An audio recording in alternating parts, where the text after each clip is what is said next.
Well, good morning, my friend. It is Friday morning, the end of the week. Welcome to the Pastor's Podcast, Labor Day weekend. And hats off to all of those who work.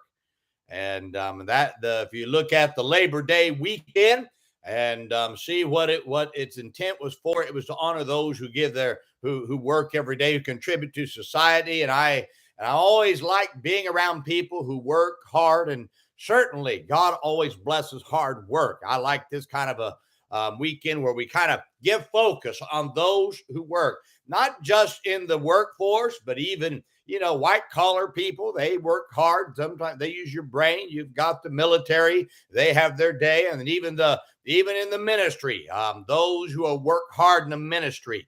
Want to say a thank you to all of those who work for me. Hats off to those. They work hard at Maranatha Baptist Church. I appreciate the people, the school teachers. I look at the janitors, all those who work around and clean up the church. I look at my assistant pastor staff, my secretarial staff, just all of them. They work hard. And I just appreciate people who are hard workers. And I want to say thank you to them from Maranatha Baptist Church. What great people that God's given to work with me. And I hope that you're looking forward to a good weekend. Now, let's try to keep somebody out of hell this weekend, get them into church. Let's see what God can do this weekend in our churches. How about that? What a great way to honor a Labor Day weekend, then to work a little bit and bring somebody to church. All it takes is all you have to do, invite somebody. That's all you have to do. Just invite. You'd be surprised what God could do if you would just invite. Well, I want to talk to you this morning about desiring fruit. In Philippians chapter 4, verse 17, the scripture says, not because I desire a gift, but I desire fruit that may abound to your account. God's expectation for the believer is that they should bear fruit, not to themselves, but to bear fruit that will benefit others. You'll never find true enjoyment and fulfillment in your life until you stop living for yourself and start living for God and helping others. Many become self-focused and have emotional problems when every emotional problem, listen now, could be resolved if they would bear fruit to, here it is, help others. Now, Paul said that he desired fruit. Now, what is interesting about his desire is that he did not desire fruit so that others could brag about him, but he desired fruit that would help others. Now, when looking at the desire for fruit, you're going to see four levels of fruit, and everyone is, and you're going to see four levels of fruit, and everyone is in one of those areas. So you're in one of these areas. So the first level of fruit is no fruit. Now, you'll find that your Christian walk in life will be empty if this is your level of fruit because you're living for self. The second level of fruit is fruit. In other words, you start seeing rewards for doing right, so fruit starts growing. The initial onset of fruit is exciting, and you've got to enjoy it. But God does not intend for you just to stay at that level. Now, the third level of fruit is abounding fruit. In other words, your fruit begins to multiply because you continue to do what is right.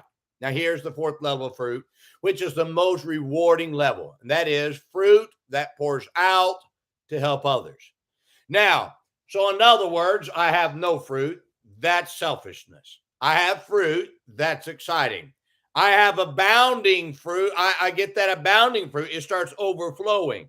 Now, God gives me the overflowing fruit so that the fourth level can happen, and that is that I use that fruit that overflows to help others. And that's where true joy in life comes. Now, several things you must do if you're going to get to this fourth level of fruit. First, you have to desire fruit. You're certainly never going to see fruit in your Christian walk if you have no desire to see it. I would hate to live my Christian life and never multiply myself. Get this now. A desire to see fruit in the Christian life is a godly desire because God commands us to bear fruit. So that's a good desire. And it will become your desire when you let the mind of Christ rule in your life. Second, you must labor for fruit. Nobody has ever had fruit in their Christian life who sat and did nothing. Fruit is the result of labor. The apple you eat is a result of someone planting a seed and growing the tree and pulling the weeds and harvesting the harvest. You see, you'll never see fruit in your Christian walk without labor. Uh, Too many talk about having fruit, but never put the labor in to get it. God didn't say to get on his playground and play with him, but he said, get in my yoke and serve with me. God knows that laboring with him is how you will see fruit. Third, you must quit. You must not quit when you initially see fruit. Now, this is critical. To have fruit that abounds means that you didn't quit after the onset of having fruit. Never become satisfied with just seeing fruit, but desire to have fruit that abounds or multiplies. When your church begins to grow, keep laboring to have more fruit. When your bus route, Sunday school class, or a ministry that you work in sees growth because of your labor, okay? So keep laboring so that that growth will abound. It can continue. When you see someone saved, don't stop soul winning. Keep going soul winning so that your fruit of souls will multiply or abound. You see, what happens is we like the growth and then we stop. No, if you're going to continue to see fruit, you keep doing what brought the fruit, and the fruit keeps on coming. Fourth, continue to labor until your fruit pours out to others. Now, this is the key. When your fruit abounds, you will find that you will have the ability to help others out.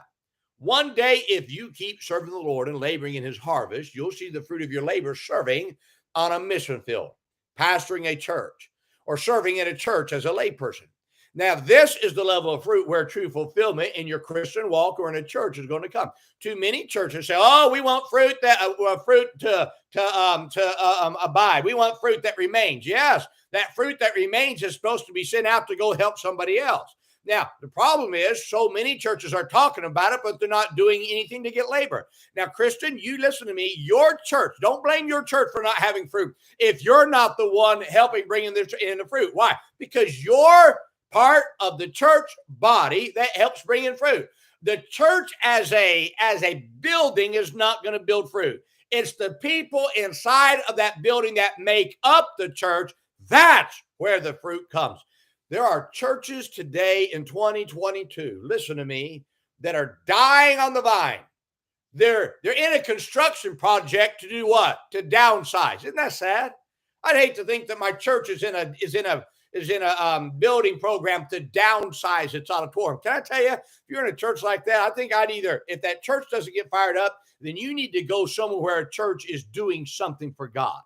We ought not to be downsizing. We ought to be upsizing. We ought to be building. We ought to be doing more for God. Let's stop downsizing and let's get busy doing something for God. Now, is it going to be easy? Absolutely not. I know after 2022, a lot of churches were set back a little bit, depending upon what state that you're in. But can I tell you, from where you are, you can start growing. From where you are, you can start building. From where you are, let's start rebuilding where we are. We don't need churches to downsize. We need churches to grow up. I'm telling you, if you're in a dead church, get out of that church. Get yourself in a church that's alive. Oh, my friend, I'll be honest with you. My wife and I, over the years, we've always, whenever we moved, we went to a church that was growing or that was doing something. The greatest thing I love about being here at Maranatha Baptist Church is we're a growing church. It's souls saved. Last week, over 40-something people got saved at Maranatha Baptist Church. What a joy. Now, can I tell you, we've got to keep on doing it at Maranatha Baptist Church. We can't stop just because we've seen people saved and see people baptized. We have to keep it going. Now, if this weekend God's going to bless because all of us are working together. Everybody has to work. And when everybody works, we have fruit. And when our fruit starts abounding, we're going to be able to start helping others. How? Eventually, we begin to be able to turn out ourselves, multiply ourselves by sending out preachers and missionaries and evangelists and whatever out of the church. And then we start helping others. And God continues to bless as we give out. My friend, that's the key. That's the key. You want God to do something through you, then let me tell you something. Desire it. Work for it. When you see it, don't stop. Keep doing it until you start overflowing onto others. That's where the true joy in serving God comes from. Well, I hope this is a great help to you, my friend. Now, let's remember today, be good to everyone Everyone's having a tough time. Have a great day, my friend.